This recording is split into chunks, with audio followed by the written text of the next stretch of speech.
अरे पाणी आमच्या हक्काचं, अरे पाणी आमच्या हक्काचं, अरे पाणी आमच्या हक्काचं, भारतीय जनता पार्टीचा अरे बीएमसी हाय हाय, अरे बीएमसी हाय हाय, अरे पाणी आमच्या हक्काचं, अरे पाणी आमच्या हक्काचं.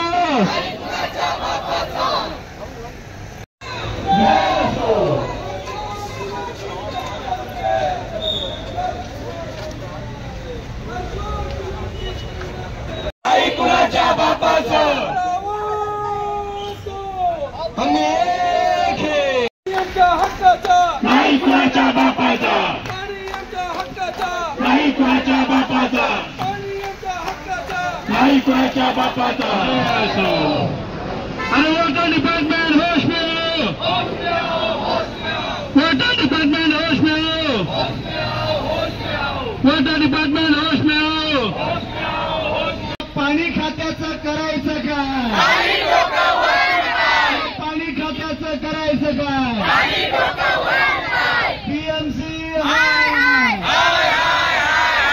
बीएमसी हाय हाय,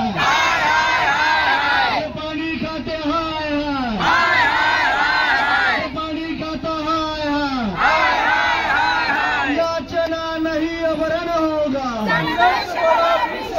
हॅलो पटेलनगर पूर्ण काय एरियामध्ये अजिबात 4 वाजल्यापासून आम्ही पाण्यासाठी कामात आहोत. अजिबात पाणी येत नाही. आमच्या 3 महिने झाले आम्ही आज इथे पाय शिजवत आहे, पण या बीएमसी लोकांना जराही आमची जाणीव नाही. फोन केला तर सांगतात काही उद्या पाणी सोडतो, मॅडम उद्या पाणी सोडतो. हे फक्त बिल्डर लोकांना पाणी विकतात काय, पाणी नाही म्हणजे आम्ही दुसऱ्यांकडनं पाणी भरतोय. पाईपाच्या लाईन कोणत्या वेगवेगळ्या पद्धतीने दिलेल्या तिकडनं भरतोय. आज माझ्या घरी हे 2000चं बिल पाठवलंय.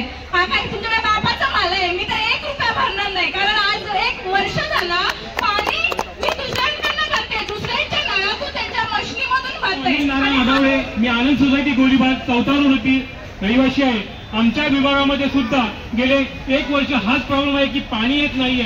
पाणी हा एक अत्यंत गरजेची वस्तू आहे, ती आम्हाला बरोबर भेटत नाहीये. आम्ही टाइम बिल भरत आहे, सर्व गोष्टी आम्ही करत आहे, तरी पण आम्हाला पाणी मिळत नाहीये. सकाळी 3:30 वाजता उठा ते 7 वाजता परत जॉबला जा, परत दुसऱ्या दिवशी बघा तर तीच परिस्थिती. पूर्व सांताक्रूज पूर्व वार्ड क्रमांक 94 आणि 87चे रहिवासी इकडे जमलेले आहेत.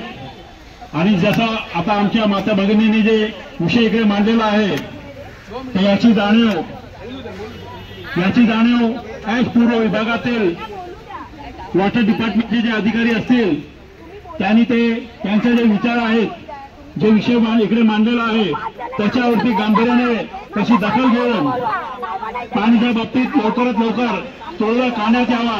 कारण पाणी जो आहे तो एक सर्वात मोठा लोकांचा मूलभूत अधिकार आहे. आणि कोणीतरी पाणी व्यवस्थित जर सरकार देत नसेल तर आपण या डिपार्टमेंटमध्ये बसून फक्त खुर्ची तोडायला बसलेले आहात का, हे विषय इकडे लोक मांडतायत. आपण सर्वजण कृपया या विषयावरती गांभीर्याने लक्ष देऊन लवकरात लवकर हे जे समस्या आहे, जे प्रॉब्लेम्स आहेत त्याचं सोल्युशन काढावं. सकाळी 4 वाजल्यापासून या सगळ्या माता भगिनी आमच्या उभ्या आहेत. आम्ही सुद्धा सकाळी 4 वाजता उठतो का तर पाणी येईल, गडू येईल, ते अर्धा तास जाऊ दे, त्यानंतर जरा क्लिअर वॉटर येईल, त्याच्यानंतर आम्ही ते पाणी भरू. पण असं झालंय की 6 वाजल्यानंतर सुद्धा गडूळ पाणीच त्या नळाला येत आहे.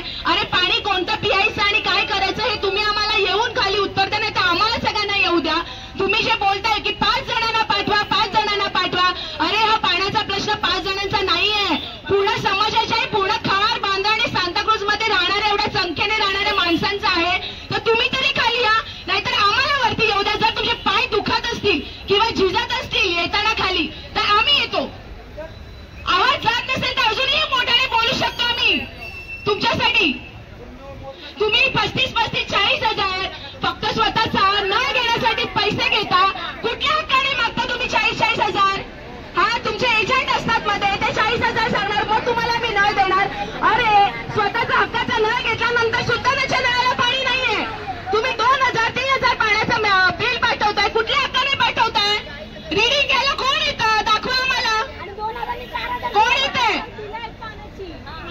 95 मधून पदाधिकारी आहेच, पण मी हे सांगेन की आज माझ्या घरी 2 पेशंट आहेत दूषित पाण्यामुळे, माझे मिस्टर आणि माझा मुलगा.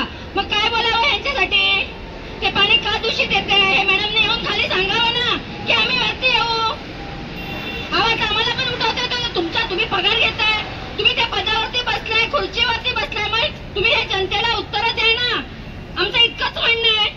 तुम्ही त्यांचे प्रश्न आहेत, त्यांची त्या प्रश्नांची पूर्तता करा ना. काय येत नाहीत तुम्ही खाली? तुम्हाला बिलं पाहिजे टायमावरती, तुम्ही फुकट पाणी देताय का? मग ते पाणी पण स्वच्छ द्या, की त्याच्यामुळे लोकांचं आरोग्य निदान शाबूत राहील. आज माझ्याकडे पण का केलेलं आहे? महानगरपालिकेच्या ज्या अधिकारी आहेत त्यांच्या कारणांवरती एक पुस्तक छापलं जाईल इतकी कारणं त्यांनी आतापर्यंत आपल्याला दिलेली आहेत. त्यांचं पहिलं कारण काय आहे? तलावामध्ये 5% 6% पाणी राहिलेलं आहे. दुसरं कारण काय आहे? वॉल खराब झालेला आहे. तिसरं कारण काय आहे? टनेलमध्ये बिघाड झालेला आहे. चौथं कारण काय आहे? पवईमध्ये कुठली पाईपलाईन फुटलेली आहे. 5वं कारण काय आहे? आज स्टाफच नाहीये. 6वं कारण काय? आमच्याकडे टेक्निकल टीमच नाहीये. आता ही कारणं ऐकून कंटाळा यायला लागलेला आहे आणि लोकांना परमनंट सोल्युशन त्या ठिकाणी पाहिजे. आम्हाला पण ही काय हाऊस नाहीये प्रत्येक वेळेला या ठिकाणी यायचं, पाठपुरावा करायचा, पण नेहमी आम्ही ज्या वेळेला या ठिकाणी येतो त्यावेळेला त्यांना एकच गोष्ट सांगतो की आपली जी टेक्निकल टीम आहे त्या टेक्निकल टीमने त्या ठिकाणी व्हिजिट करायला सांगा आणि परमनंट सोल्युशन या ठिकाणी काढा, जेणेकरून वारंवार या महिलांना तो मनस्ताप सहन करावा लागणार नाही. त्याचबरोबर गेल्या 2 वर्षापासून शिवालिक व्हेंचर्स नामक बिल्डरचं काम चालू आहे जवाहरनगरमध्ये. मी आजपर्यंत त्या शिवालिक व्हेंचर्सच्या बिल्डरच्या त्या साईटवरती एकही टँकर येताना पाहिलेलं नाहीये. एकही टँकर त्या बिल्डरच्या साईटवरती पाहिलेलं नाही. याचा अर्थ काय होतो? ते महानगरपालिकेचे अधिकारी हे संपूर्ण पाणी, आपल्या हक्काचं पाणी या बिल्डरकडे वळवत आहेत. दूसरा, हम ये रास्ते पर आंदोलन करें. कितनी बार ये आंदोलन किया जाएगा? कुछ तो शर्म करो बीएमसी अधिकारियों ने. आज क्या तकलीफ हो रही है, हर घर में कितनी तकलीफ हो रही है.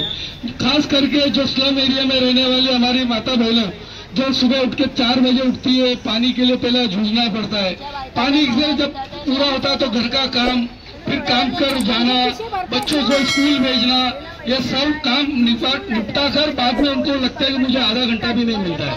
और उसमें ये पानी की सबसे बड़ी समस्या, और समस्या तो चलो उससे भी हम जूझ रहे, पर इतना गंदा पानी, आज उस गंदे पानी के कारण मलेरिया, डेंगू, टाइफाइड हर घर में मरीज बने पड़े हुए, अस्पतालों मरीजों से भरे हुए, प्रशासन सोया हुआ है, अधिकारी भ्रष्ट मस्त है क्योंकि उनके घर में प्योरिटी पानी आ रहा है और यहाँ पे नल का पानी वो भी दूषित दिया जा रहा है. आप पानी की आप बात सुन के देखिए, इतना गंदा पानी जो पीने लायक नहीं है, वो तो जानवर भी नहीं पिएंगे पानी, और ये हमको पिला रहे. आज वो पानी इन भ्रष्ट अधिकारियों को पिलाना पड़ेगा, तब जाके उनको मालूम पड़ेगा कि मलेरिया डेंगू क्यों हो रहे बस्ती में.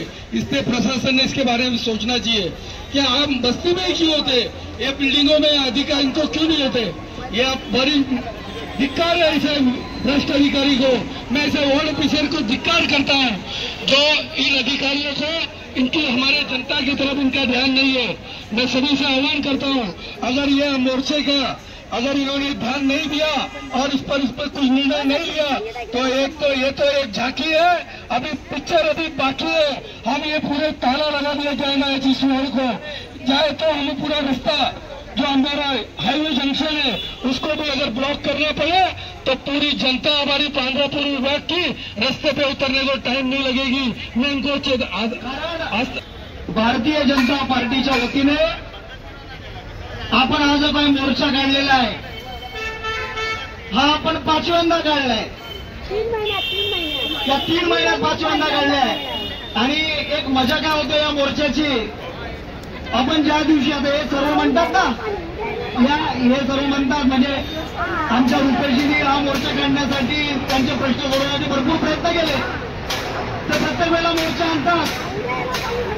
त्या मोर्चामध्ये टेक्निकल प्रॉब्लेम आहे, आमचा स्टाफ कमी आहे, आमच्याकडे कॅमेरे जात नाहीये, अशा अनेक गोष्टी सांगितल्या जातात. आणि उद्या आणि पुढचे 5 दिवस आठवडाभर चांगलं पाणी येतं. मग ह्याच्या मागचं गणित काय?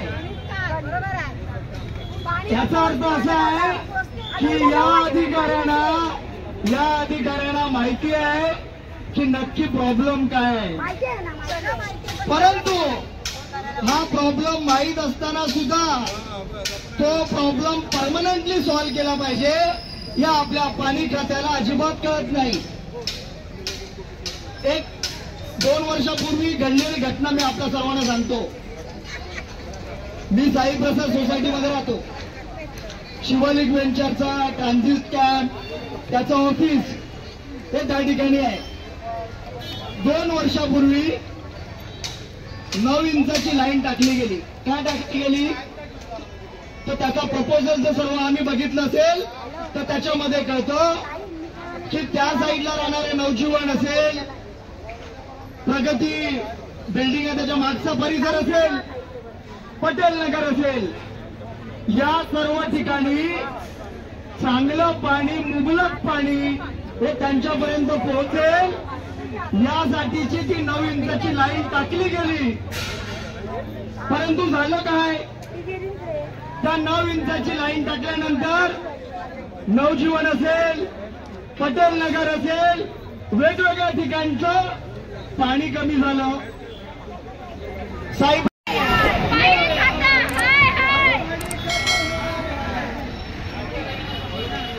समस्या त्यासाठी आपण विभाग पातळीवरती नेहमी कामं करत असतो. जरा शांत जरा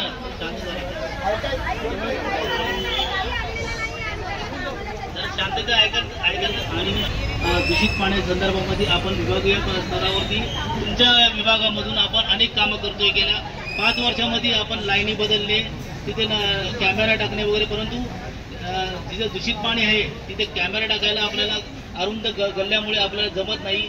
तरी देखील आपण सकाळच्या वेळेला आमची माणसं येऊन फ्लशिंग वगैरे करतोय.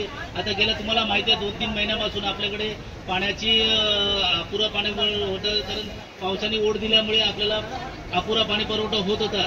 10 ते 15% आपण कटौतीमध्ये पाणी देण्याचं काम आम्ही विभागीय पातळीवरती तुम्हाला देण्याचं काम केलेलं आहे. कटौती असूनही काही लोकांना, बऱ्याच लोकांना मिळेल, परंतु ते डेड एंडला राहतात. म्हणजे त्या सप्लाय झोनच्या मागे शेवटच्या लोकांना अपुरा पाणी पुरवठा ते आपण त्यासाठी आपण त्याची तुम्ही जर का तुमची अर्ज दिले तर आपण ते पाणी पुरवठ्याचे आपण ते पाणी करू आणि तुम्हाला लवकरात लवकर सॉल्युशन देऊ.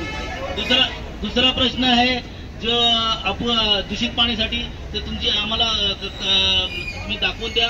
त्या ठिकाणी आपण कॅमेरा टाकू आणि कॅमेऱ्यामधून जिकडे तिकडे आपल्याला असे गळतीचे स्रोत सापडले की आपण त्याला तातडीने दुरुस्त करण्याची कारवाई करू. दूषित पाणीचे स्रोत आहे ना, आज केलं की परत लोकांच्या लाईन आहेत, इलिगल लाईन आहेत, काही लोक पंप लावत आहेत. त्यामुळे त्याच्यामध्ये आपल्याला आज जर का आज जरी दुरुस्त केलं तरी दुसऱ्या दिवशी परत ते प्रॉब्लेम ऑकर होऊ शकतात. त्यासाठी